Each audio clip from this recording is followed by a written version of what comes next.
ഷാനവാസും മസ്താനിയും തമ്മിലുള്ള ഒരു ഫൈറ്റിനെ പറ്റി പറയാനാണ് വന്നത്.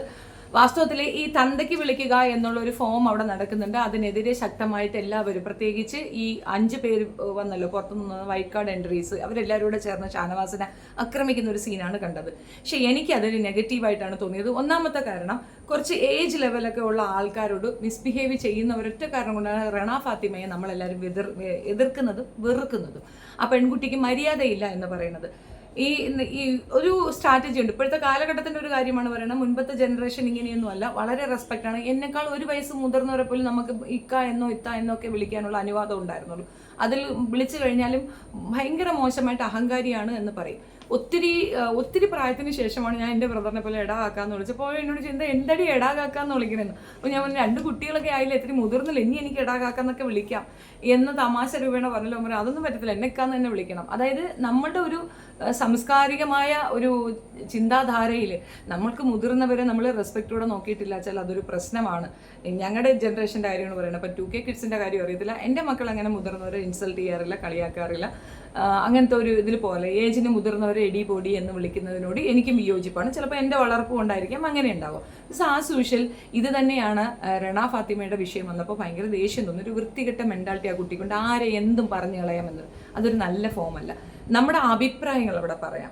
ഇപ്പോൾ ഒരു സദസ്സിൽ വലിയ ആൾക്കാരിരിക്കുന്ന സദസ്സിൽ ഏജ്ഡായ കുറച്ച് പേര്, കുറച്ച് മുതിർന്ന ജനറേഷൻ ഇരിക്കുന്ന ഇതിൽ പോയിട്ട് നമ്മുടെ അഭിപ്രായം ഇവിടെ പറയാം. അപ്പം due respect of all of you എന്ന് തുടങ്ങി നമുക്ക് പറയാം. നിങ്ങളോട് എല്ലാവരോടുള്ള ബഹുമാനവും ഞാൻ മനസ്സിൽ വെച്ചുകൊണ്ട് തന്നെ പറയട്ടെ, നിങ്ങൾ ഈ പറയുന്നതിനോട് എനിക്ക് വിയോജിപ്പുണ്ട്. That point വേർത്താണ്. അത് കേൾക്കുക തന്നെ ചെയ്യും, അത് ആഡ് ചെയ്യും, എടുക്കപ്പെടും. അതേസമയം നിർത്തിനടാ എല്ലാണോ ഞാൻ പറയട്ടടാ എന്ന് പറഞ്ഞു കഴിഞ്ഞാൽ ആ സ്പേസ് പോലും നഷ്ടപ്പെടും. കാരണം ഇത് ചന്തയാണിത്, ഇതൊരു മാർക്കറ്റ് ലേഡിയാണ്, ഇവക്കൊക്കെ സ്പേസ് എന്തിനാ കൊടുക്കണേ, ആ ഒരു ചിന്താധാര വരെ. അപ്പം നമ്മൾ പറയുന്ന വേ ഓഫ് ടോക്കിന് ഭയങ്കര വാല്യൂ ഉണ്ടെന്നുള്ളതാണ്. 2K കിഡ്സ് എന്ന് പറഞ്ഞു കഴിഞ്ഞാൽ ആരെയും എന്ത് ഇൻസൾട്ട് ചെയ്യാം, എന്ത് പറഞ്ഞു കളയാം എന്നുള്ളതല്ല. ഇപ്പം നമ്മൾ ചെല്ലത്തിന്, ഇപ്പം എൻ്റെ കുഞ്ഞുങ്ങൾ പേര് വിളിക്കാറുണ്ട് എന്നെ. ഒരുപാട് സ്നേഹം വരുമ്പോൾ ഭയങ്കരമായിട്ട് സെപ്പി എന്ന് പറഞ്ഞുകൊണ്ട് എൻ്റെ അടുത്ത് വരാറുണ്ട്. അത് ആ ഒരു സ്വാതന്ത്ര്യം എന്ന് പറയുന്നത് ആ ഒരു സമയത്തുള്ളൊരു സ്വാതന്ത്ര്യമാണ്. അതിനപ്പുറം നമ്മളൊരു വലിയ മീറ്റിങ്ങിലോ മറ്റോ ഇരിക്കുമ്പോൾ ഷെഫീന എന്ന് എൻ്റെ മകൻ വന്ന് എന്നെ വിളിക്കാൻ ഒരിക്കലും അത് അക്സെപ്റ്റ് ചെയ്യാൻ ഒക്കത്തില്ല. എനിക്കത് സഹിക്കാൻ പറ്റത്തില്ല. അതെന്ത് കളിയാത്, why you are calling me in that manner, ഒരിക്കലും അഡ്ജസ്റ്റ് ചെയ്യാൻ പറ്റത്തില്ല. അപ്പം ഏജിന് ഒരു റെസ്ട്രിക്ഷൻ അല്ലെങ്കിൽ ഒരു മര്യാദ നമ്മൾ കൊടുക്കുന്നുണ്ട്. ആ മര്യാദ ഇല്ലാതെ വരുമ്പോഴത്തേക്ക് ആർക്കായാലും പൊട്ടിത്തെറിക്കും. ഷാനവാസ് എനിക്കൊന്നൊരു മിഡിൽ ആവറേജ് ഫാമിലിയിൽ നിന്ന് വന്ന ഒരാളാണെന്ന് തോന്നുന്നു. അവിടെയൊക്കെ ഇതുപോലെ റെസ്പെക്റ്റോട് കൂടി ബിഹേവ് ചെയ്യുന്ന ഒരു ഫോം ഉണ്ടായിരിക്കാം. പുള്ളിക്ക് ഇതിനകത്ത് വന്നപ്പോൾ പുള്ളി ഏറ്റവും കൂടുതൽ ദേഷ്യം അനുഭവിക്കുന്ന ഒരു കാര്യം, nobody is respecting him. The same thing അപ്പാനിക്കുമുണ്ട്. അപ്പാനിക്ക് കുറച്ച് ധാർഷ്ട്യമുണ്ടെങ്കിൽ ഷാനവാസ് കുറച്ച് കാമാണ്. എന്നാൽ പോലും ഷാനവാസിന് അത് ഭയങ്കര പ്രയാസമുണ്ട്. അതുകൊണ്ടാണ് മസ്താനിയെ പോലെ കുറച്ച് ഏജ് കുറഞ്ഞൊരു പെൺകുട്ടി ഭയങ്കരമായിട്ട് അറ്റാക്ക് ചെയ്തപ്പോഴത്തേക്ക് അത് പിന്നെ ഇഷ്ടപ്പെടാതെ വന്നതെന്ന് തോന്നുന്നു ഷാനവാസിന്. പിന്നെ ഒരു കോമൺ ടോക്കാണ്, പോയി തന്തയ്ക്ക് പറയടാന്ന്, അല്ലെങ്കിൽ നീ നിന്റെ തന്തയെ പോയി വിളിയടാ എന്ന് പറയുന്ന ഒരു കോമൺ ഇതാണ്. അതൊരു വലിയ ക്രൈമായിട്ട് മസ്താനി എടുത്തു വെച്ച് തുള്ളിക്കൊണ്ട് പറയുന്നത് മസ്താനിയുടെ ഭാഗത്ത് അന്യായമാണ്. മസ്താനി അവിടെ വന്നപ്പോൾ തൊട്ട് ഇരുതല മൂർച്ചയുടെ ആന്റിന അമ്മണിയായിട്ട് വർക്ക് ചെയ്യണം. ആന്റിന അമ്മണിയായിട്ടുള്ള ഒരു ഫോമിൽ കുറേ അധികം പേർക്ക് അക്സെപ്റ്റൻസ് ഉണ്ടാവും. ഇവളെന്താ പറയണേന്ന് കേൾക്കാനുള്ളൊരു കൗതുകം ഉണ്ടാവും. എന്തൊക്കെ ഇവർക്ക് അറിയാം, അതൊക്കെ ഒന്ന് കേൾക്കാനുള്ള കൗതുകം ഉണ്ടാവും. അതിനപ്പുറം ഇരുതല മൂർച്ചയുള്ള വാളാണ് മസ്താനി എന്ന് ഞാൻ പറയും. പക്ഷേ ഒരു വിഷയത്തിൽ പോടോ എന്ന് പറയുമ്പോൾ പോടോ എന്ന് തന്നെ പറയരുത്, അല്ലെങ്കിൽ പോടാ എന്ന് തന്നെ പറയരുത്. പറഞ്ഞാൽ നീ നിന്റെ തന്തയെ പോയി വിളി എന്ന് പറയുമ്പോൾ അതിനെ റിപ്പീറ്റഡ്ലി അയാളെ പ്രൊവോക്ക് ചെയ്യുകയും അയാൾ അടുത്തേക്ക് പോയി അയാളെ വായിക്കകത്തേക്ക് കയറി തുപ്പിക്കൊണ്ട് അത് പറയുകയൊക്കെ ചെയ്തിട്ട് ബിഗ് ബോസ് എനിക്ക് ഫേവർ ചെയ്യണമെന്ന് പറഞ്ഞാൽ ബിഗ് ബോസ് നിന്റെ അച്ഛനല്ല, അത് ഞാൻ പറയും. മസ്താനിയുടെ തന്തയല്ല ബിഗ് ബോസ്, മസ്താനിയുടെ തന്തമാരല്ല ഈ കാണുന്നത്. അപ്പോൾ ഷാനവാസിനെ ആ ഇൻസൾട്ട് ചെയ്യേണ്ട ആവശ്യം മസ്താനിക്ക് ഇല്ല എന്ന് തന്നെ ഞാൻ പറയും. പിന്നെ തന്തയുടെ ഇതൊക്കെ പറയുന്ന ഒരു കാര്യം അവിടെയുണ്ട്, എനിക്ക് എൻ്റെ അപ്പൻ മരിച്ചുപോയി അതുകൊണ്ടാണ്. അപ്പം മരിച്ചാൽ എന്ത്, അപ്പം കൂടെ ഉണ്ടെങ്കിലും തന്തയ്ക്ക് വിളി കേൾക്കാതിരിക്കുക എന്നുള്ളത് ഒരു വ്യക്തിയുടെ യാഥാർത്ഥ്യബോധത്തോടു കൂടി ചിന്തിക്കേണ്ട ഒരു കാര്യമാണ്. നമ്മൾ ഒരാളുടെ അടുത്ത് പോയി ഒരു പ്രശ്നത്തിന് നിൽക്കുമ്പോൾ നമ്മുടെ തന്തയ്ക്കും തള്ളയ്ക്കും ഒക്കെ വിളി കേൾക്കാൻ തയ്യാറാകണം.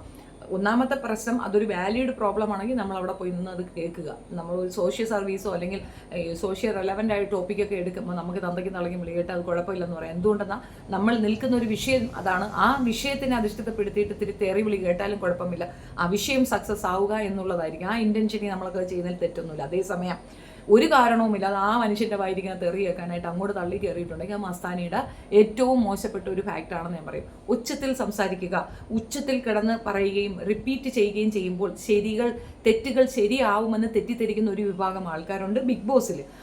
പുറത്തും അങ്ങനെ തന്നെയാണ്. അത് ഒരു ശരിയായ നടപടിയേ അല്ല. നമ്മളുടെ ശരികൾ എത്ര സൗണ്ട് കുറച്ച് പറഞ്ഞാലും ആ ശരികളാണോ അതവിടെ ഉണ്ടാകും. തെറ്റുകളെ നമ്മൾ എത്ര സൗണ്ട് കൂട്ടി പറഞ്ഞാലും മൈക്കിനകത്ത് പ്രസംഗിച്ചാലും അത് തെറ്റുകൾ തന്നെയാണ്. ഇന്നല്ലെങ്കിൽ നാളെ ഓർ അനദർ ഡേ അത് തിരിച്ച് പുറത്തേക്ക് വരിക തന്നെ ചെയ്യും. അത് ബാക്ക് ഫയർ ചെയ്യും, വളരെ പ്രശ്നം ഉണ്ടാക്കി തരുമെന്നുള്ളതാണ്. ഈ വിഷയത്തിൽ ഒരുപാട് പേര് അവിടെ നിന്നുകൊണ്ട് ഷാനവാസിനെ അഗൻസ്റ്റ് സംസാരിക്കും. തന്തയ്ക്ക് പറയുന്നു. ഒരു മനുഷ്യൻ്റെ കൺട്രോളിൻ്റെ ലെവൽ ഓവർ ആകുമ്പോഴാണ് അയാൾ തന്തയ്ക്ക് വിളിക്കുന്നത്. അക്ബറിനെ തന്തയ്ക്ക് വിളിച്ചതിനെ ചൊല്ലിയാണ് ഇവരൊക്കെ ഈ ഒരു ഇത് പറയുന്നത്. അപ്പോൾ അക്ബർ അത് സ്റ്റോപ്പ് ചെയ്തു, അല്ലെങ്കിൽ അക്ബർ പറഞ്ഞതിനെ പറ്റിയൊക്കെ പറയുമ്പോൾ പുറത്തിരുന്ന് ഞങ്ങൾ കണ്ട കാര്യം, അക്ബർ എന്ന ചൊറിയനിക്ക് തന്തയ്ക്ക് വിളിയല്ല കൊടുക്കേണ്ടത്, ചെവിക്കെല്ലാം ആറഞ്ഞു പൊട്ടിക്കുകയാണ് ചെയ്യേണ്ടത്. അത് ഷാനവാസ് ചെയ്തിട്ടില്ല. ഷാനവാസ് ചെയ്ത ഒരേ ഒരു മിസ്റ്റേക്ക് എക്സ്പെക്ട് ചെയ്തു എന്നുള്ളതാണ്. അതായത് അനുമോളെ സപ്പോർട്ട് ചെയ്തതിന് ഒരു എക്സ്പെക്ട് ചെയ്തു, അനുമോളിൽ നിന്നൊരു റെസ്പെക്റ്റ്, അല്ലെങ്കിൽ അനുമോളിൽ നിന്നൊരു കൺസേൺ. റെസ്പെക്റ്റ് എന്നല്ല പറയുക, കൺസേൺ. എന്നെ ഒന്ന് പരിഗണിച്ചില്ല എന്നൊരു സങ്കടം ഷാനവാസ് അവിടെ പറയുന്നുണ്ട്. ആ ഒരു കാര്യം മാത്രമേ ഷാനവാസിൻ്റെ ഭാഗത്തുനിന്ന് ഒരു മിസ്റ്റേക്കായിട്ട് ഞാൻ കണ്ടിട്ടുള്ളൂ. ഇപ്പുറത്ത് വന്ന് ബാക്കിയുള്ളവരുടെ കൂടെ ഇരിക്കുന്നതും അനുമോളെ പ്രൊവോക്ക് ചെയ്യാൻ തന്നെയാണ്. പക്ഷെ കാര്യമായി ഈ പുറത്തു നിന്നുള്ളവർ വന്ന് പറയാതെ തന്നെ ഷാനവാസിന് അനുമോളുടെ ഭാഗത്താണ് ന്യായമെന്ന് തോന്നിയെടുത്ത് അയാൾ ഒരു ജെനുവിൻ പേഴ്സൺ ഉണ്ടെന്നാണ് ഞാൻ മനസ്സിലാക്കുന്നത്. അതുകൊണ്ട് തന്നെ എൻ്റെ ഒരു വോട്ട് ഷാനവാസിന് തന്നെയാണ് പോകുന്നത്. പിന്നെ ഷാനവാസ് പറഞ്ഞ ഒരു കാര്യമുണ്ട്, ഈ എന്താ പറയുക, കരഞ്ഞുകൊണ്ടും തങ്ങളുടെ അസുഖ വിവരം പറഞ്ഞുകൊണ്ട് സിമ്പതി ക്രിയേറ്റ് ചെയ്തിട്ട് ആളുകളെ കയ്യിലിടും. എനിക്കതിനോട് യോജിപ്പില്ല. അങ്ങനെ ഒരു സിമ്പതി അവിടെ ക്രിയേറ്റ് ചെയ്തതുകൊണ്ട് മാത്രമാണ് അക്ബർ സ്റ്റെപ്പ് ബാക്ക് ചെയ്തത്. അല്ലെങ്കിൽ അക്ബർ വീണ്ടും തുടർന്നത് പറയും, ഷാനവാസ് സുവിശൽ തന്തയ്ക്ക് വിളിക്കും. നമുക്ക് തല്ലാൻ പറ്റാതെ വരുമ്പോൾ നമ്മൾ തന്തയ്ക്കാ വിളിക്കുക. വേറെ വഴി എന്താണ്? നമുക്ക് ഫേവർ ആയിട്ടുള്ള ഇൻറ്റിമേറ്റ് ആയിട്ടുള്ള ആരെങ്കിലും നമ്മൾ അങ്ങോട്ട് കണ്ട് പറഞ്ഞു കഴിഞ്ഞാൽ അത് നമുക്ക് ഹേർട്ട് ചെയ്യും. അതൊരു പൊതുബോധമാണ്. ആ ബോധമാണ് അവിടെ വർക്ക് ചെയ്യുന്നതെന്നാണ് എനിക്ക് മനസ്സിലായത്. ഷാനവാസ് തെറ്റുകാരനേ അല്ല. ഷാനവാസിനെ എടാ പോടാന്ന് വിളിക്കുന്ന അയാൾക്ക് ഇഷ്ടമില്ല. അതിലെന്താ കുഴപ്പമിരിക്കുന്നത്? ആ കുഴപ്പമില്ലായ്മ ആണ് അവിടെ അയാളോട് പ്രാവർത്തികമാക്കിയത്. അതുകൊണ്ടാണ് ബിഗ് ബോസ് അത് മൈൻഡ് ചെയ്യാതിരിക്കുന്നത്.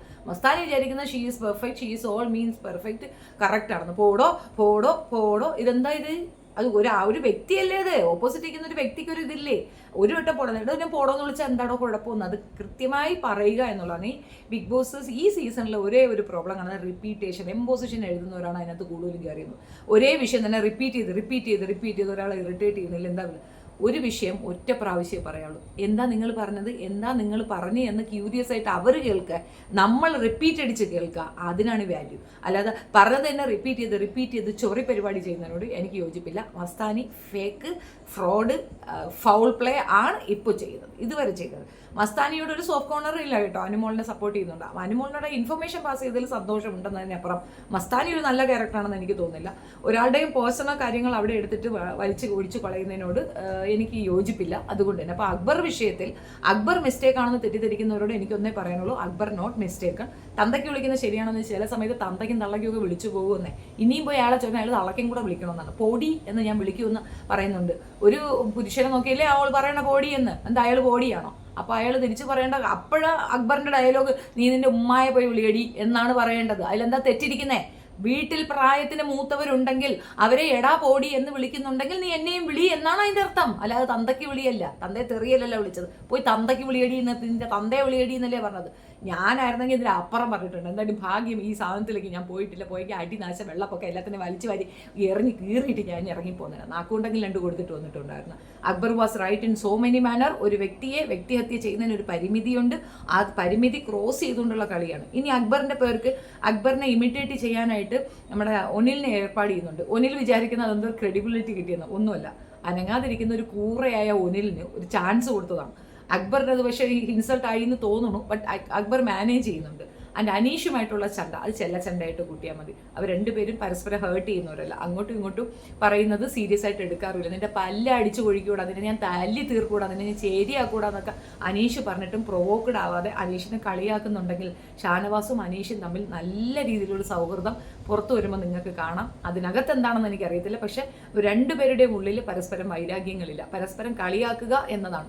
അതാണ് പറഞ്ഞത്. നോർമലൈസ് ചെയ്ത് വളരെ ആർക്കും ഹാനികരമല്ലാത്ത രീതിയിൽ അവിടെ പ്ലേ ചെയ്യാൻ പറ്റുന്നു എന്ന് തെളിയിച്ച 2 വ്യക്തികളാണ് ഷാനവാസും അനീഷും. ഏറ്റവും 5 ഇതിലേക്ക് ഇവർ രണ്ടുപേരും വരണമെന്ന് എൻ്റെ ആഗ്രഹം. എനിക്കറിയില്ല ഷാനവാസിനോട് ആർക്കെങ്കിലും വെറുപ്പുണ്ടോ ഇല്ലയോ എന്നൊന്നും അറിയത്തില്ല. ബട്ട് എനിക്ക് ഇഷ്ടമാണ് ഈ 2 ക്യാരക്ടറിനെയും. സ്പെഷ്യലി അനീഷ് ഇടപെടേണ്ട പ്രോപ്പർ സ്പേസിൽ കൃത്യമായി ഇടപെടുന്നുണ്ട് അനീഷ് എന്നാണ് ഞാൻ മനസ്സിലാക്കിയത്. നിങ്ങളുടെ അഭിപ്രായം കമൻറ്റ് രേഖപ്പെടുത്തണം. വീഡിയോ ഇഷ്ടപ്പെട്ടേ like, share and subscribe my channel. Thank U.